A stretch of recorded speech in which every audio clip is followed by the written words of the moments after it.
शुभरात्रि सांग मैंने आज दिन सारा से ब्लॉग फग किसी करनी बर्तमान घरे पहुँच सारी टाइम है 11:15 जोरे भोक लगुच अल्प दुटा खरा खाई जाइए जे कि जड़िया खाई कोड़ू है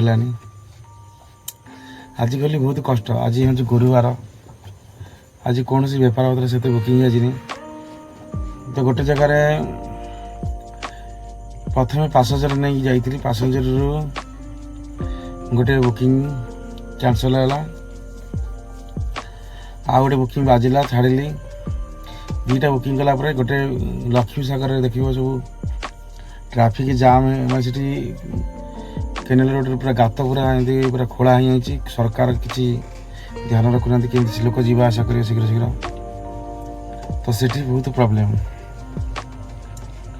तो धीरे धीरे चुटी बाची माने उपुड़ार लगे देख ये खाई गला तो मुझे कह अनुसार से अनुसार तो मुझे कौटी ना आमर 1 नंबर आमर राजमहल छक थी गोटे बुकिंग बाजिला पूरा बरगड़ पतित पावन नगर रे तो सहीठू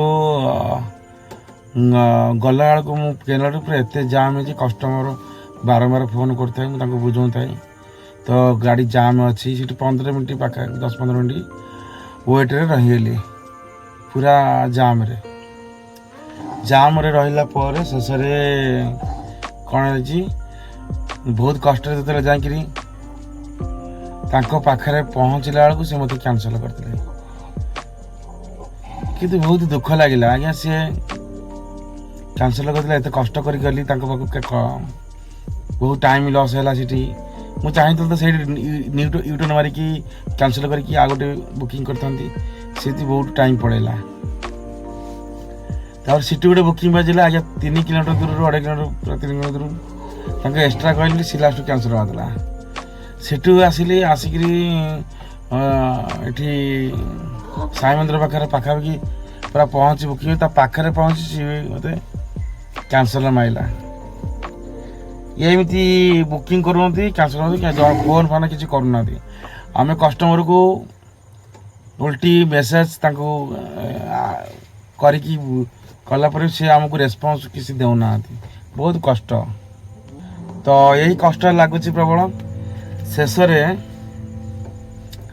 गोटे बुकिंग बाजिला 55-60 टका भर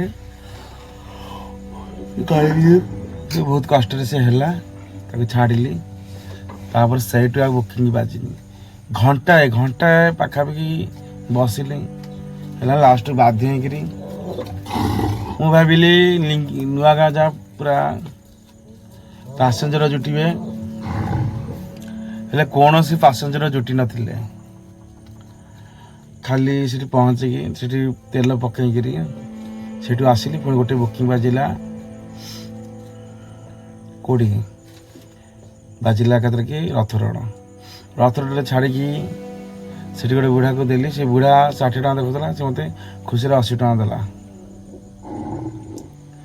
तापर से बुढ़ा पाखु आसिकी शेष गोटे जड़े बारंबार फोन कर पाखे माने से लोकेशन गोटे जगह सी अच्छा गोटे जगह पाखे बहुत कस्टमर आड्रेस मागी मागी गली पहुँचला तो बिरक्ति आगे लास्ट कैंसल कर तार पुणी बहुत कष्ट रिक्वेस्ट करके लास्ट पुणी देखाला पुणी बसैकी नहीं छाड़ी एमती चलला चलला चलला शेष राइड रे 3टी झील पूरा पेट ना सब देखा पूरा मॉडलिंग पूरा पूरा इगो आटिट्यूड तांकर प्रबल तो रैपिड रे बुकिंग करते कहली 100 टका होता राजमहल टू डाकमंगला चौक भीमटांगी तो भीमटांगी जानते केमती एरिया भीतर गली गंती सेपटे रिफंड किसी मिलवानी तो सीटी जो बाजला तो पचारे के 50 टका एक्सट्रा कर आज्ञा से गाड़ी ओह्लैंगी सी पड़े आ गोटे सी कौन 120 आम कहीं दबू एमती कहीकि शेष सी ପଳେଇଲା ପରେ ଶେଷରେ ସେ ବସ ବସ ଡାକିଲି ସେଇ 120ରେ। ତାପରେ ଏୟାରପୋର୍ଟ ନବୀନ ନିବାସ ଦେଇ ଗଲୁ। ଗୋଟେ ମେଡ଼ିସିନ କଲେ ରଖ ମେଡ଼ିସିନ ଆଣିବ। ତ ମେଡ଼ିସିନ ଆଣିଲି। ତାଙ୍କର ବହୁତ ଫଲୋଅର୍ସ ଭଲ ବି ଇଏ ଇଏରେ ତାଙ୍କୁ କହିଲେ ମୋର ସବସ୍କ୍ରାଇବ୍ କରିବେ। ଲାଷ୍ଟ ସିଏ ମୋତେ କହିଲେ ଆମର ୟୁଟ୍ୟୁବ୍ ଫ୍ୟୁଟ୍ୟୁବ୍ କିଛି ନାହିଁ ଇଏ ସିଏ କଥା ବୁଲେଇଲେ ଆଟିଚ୍ୟୁଡ଼ ମୋତେ ଦେଖେଇଲେ। ଆଉ କିଛି କହିଲେନି। ଶେଷରେ ସେ ପୁଣି କଥା ହୁଅନ୍ତି ଆମେ କ'ଣ ଅଟୋରେ ଆସିବା ପିଲା, ଆମେ ଫର୍ଚୁନ୍ ବଡ଼ ପୁରା ଲକ୍ଜରୀ ଗାଡ଼ିରେ ଆମେ ଆସିଲା ଆମେ ଖାଲି ଅଟୋରେ ସେମିତି ପଳେଇ ଆସିଲୁ ନା। ଆଉ ମାନେ କେତେ ଗର୍ବ ଆଟିଚ୍ୟୁଡ଼ ଦେଖାଉଥିବା ଝିଅ, ମାନେ କ'ଣ କହିବ ତାଙ୍କୁ। ଏଇଭଳିଆ ଝିଅଙ୍କୁ କ'ଣ କହିବ। ଶେଷରେ ମୋ ମନରେ ପୁରା ରାଗ ଚିଡ଼ୁଥାଏ, ପୁରା ନିଆଁର ରାଗ। ଯେମିତି ସିଏ କ'ଣ ଟିକେ ଏପଟ ସେପଟ କଲେ ମୁଁ ଗୋଟେ ଶୁଣାନ୍ତି ପକେଇକି। ତ କ'ଣ କହିବି ଆଉ ତାଙ୍କୁ କ'ଣ ଶୁଣେଇବି। ଶେଷରେ ତାଙ୍କୁ ଛାଡ଼ିଲା ସମୟରେ ମୋତେ କୌଣସି ଚେଞ୍ଜ ନାହିଁ, ଅମୁକ ନାହିଁ, 100 ଟଙ୍କା ଅଛି ନିଅ, ଆଉ 10 ଟଙ୍କା କହୁଛି ଆଉ ନାହିଁ। ମୁଁ କହିଲି ଫୋନ୍ ପେ କର। ଫୋନ୍ ପେ କ'ଣ ରଖୁନ। ମୁଁ କହିଲି ଆମେ କେତେ କାହାକୁ ଦେଇଦେଉଛୁ ପୁରା। ମୁଁ କହିଲି ତମ ଭଳି ଲୋକ ଦେଇଦେଉଛନ୍ତି। ସେ କହୁଛି ହଁ ଆମକୁ କ'ଣ ଏମିତି କଥାବାର୍ତ୍ତା କଲେ ତମ ଭଳି ବୋଲି କ'ଣ ଏମିତି ମୁଁ କହିଲି ଆଉ ତମେ ଦେଇଥାନ୍ତେ କେତେବେଳେ ଦେଇଥାନ୍ତାନି। ସେ 20 ଟଙ୍କା ଜାଗାରେ 30 ଟଙ୍କା ଦେଲା। ମୋତେ କହୁଛି ତମେ କଥାବାର୍ତ୍ତା ଠିକ୍ କର।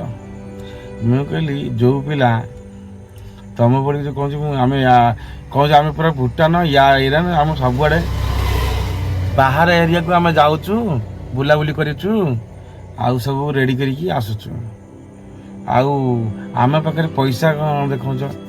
ଓହୋ ପୁରା ଏତେ ଆଟିଚ୍ୟୁଡ଼ ପଇସା ବୋଲି ମୋତେ ନା। ତ ସେଇ ପିଲା ଯଦି ପଇସା ସେ ଦେବାର ଥିଲା, ଗୋଟେ ରାତିରେ ଗୋଟେ ପିଲା ଅଟୋ ଆଣିକି ଯାଉଛି ରାତି ବିକଳରେ, ସେତେବେଳେ 11ଟା ରାତି ହେଲାଣି। ତ ସେଠି ତାଙ୍କ ମନରେ ନା ହଉ ନ କରୁ ତାଙ୍କୁ ଛାଡ଼ ଯାଉ।